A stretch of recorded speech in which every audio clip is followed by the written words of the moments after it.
আসসালামু আলাইকুম। অল বাংলা 24 চ্যানেলের পক্ষ থেকে আন্তরিক শুভেচ্ছা ও অভিনন্দন। তো দর্শক বন্ধুরা, আজকে আলাপ আলোচনা করব হাঁসের বাচ্চা ক্রয় বিক্রয়ের কলা কৌশল নিয়ে। আপনারা কিভাবে ক্রয় করবেন, অর্থাৎ কথা হলো আপনারা হাঁসের বাচ্চা কিভাবে কিনবেন, ওই প্রসঙ্গে নিয়েই আজকে কিছু আলাপ আলোচনা আপনাদের সামনে করব। চলুন মূল প্রসঙ্গে যাই। মূল প্রসঙ্গটা হলো এই, আপনারা 5 থেকে 6টা বা 8টা হ্যাচারি ঘোরাঘুরি করবেন, অর্থাৎ বাচ্চাগুলি ঘুরে ঘুরে দেখবেন কোন হ্যাচারিতে বাচ্চা ভালো। যেহেতু নগদ টাকায় বাচ্চা নেবেন, দেখে শুনে বুঝেই বাচ্চাগুলি নেবেন। বাচ্চাগুলি সুস্থ না অসুস্থ এটা চেনার কয়েকটা কৌশল বা পদ্ধতি আপনাদেরকে দেখাইতেছি। যেমন হইল, বাচ্চাটা হাতে নেবেন।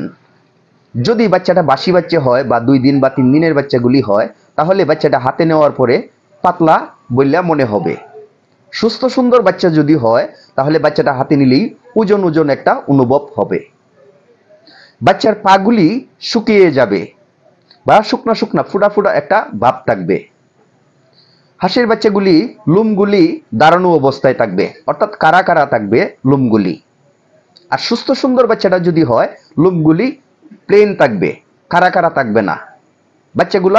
বাচ্চাগুলি ওজন লাগবে, হাতে নিলে একটা ওজন ওজন একটা ভাব লাগবে। এইসব কলা কৌশল দেখে, এইসব রকমের পরীক্ষা নিরীক্ষা করে আপনারা বাচ্চাগুলি নেবেন।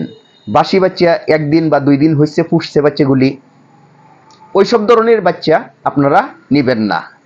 আর ওইসব ধরনের বাচ্চা যদি নেন, তাহলে কি হবে, বাড়িতে নেওয়ার পরে 1-2 দিন যাওয়ার পরেই বাচ্চাগুলি মরা শুরু করবে। এই বাচ্চাগুলি লালন পালন করে তেমন একটা লাভবান আপনারা হতে পারবেন না।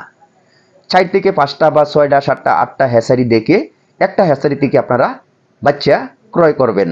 বেশ কয়েকটা হ্যাচারির নাম্বারও ওই অল বাংলা 24 চ্যানেলে দেওয়া আছে, আপনারা দেখে নিয়েন। কোন হ্যাচারিটা কোন জায়গায় আছে ওইসব ব্যাপারেও ভিডিও দেওয়া আছে, আপনারা দেখে নিয়েন। এতে করিয়া আপনারা হ্যাচারিগুলিতে যাইতে সহজ হবে। ময়মনসিংহ ডিস্ট্রিক্ট নান্দেল থানা চৌরাস্তা থেকে দরিল্লা পর্যন্ত প্রায় 8টা হ্যাচারি রোডের পাশেই আছে।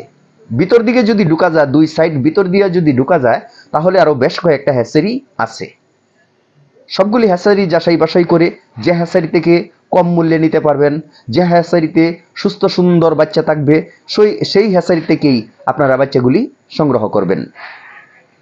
আর আপনারা বাচ্চাগুলি সংগ্রহ করে সুস্থ সুন্দর মতনে লালন পালন করুন, আপনি লাভবান হন, দেশকে মাংস এবং ডিম দিয়ে ভরপুর করে দেন। এই প্রত্যাশা রেখে আপনাদের কাছ থেকে আমি মোহাম্মদ আজিজুল হক দুলাল বিদায় নিতেছি। আল্লাহ হাফেজ।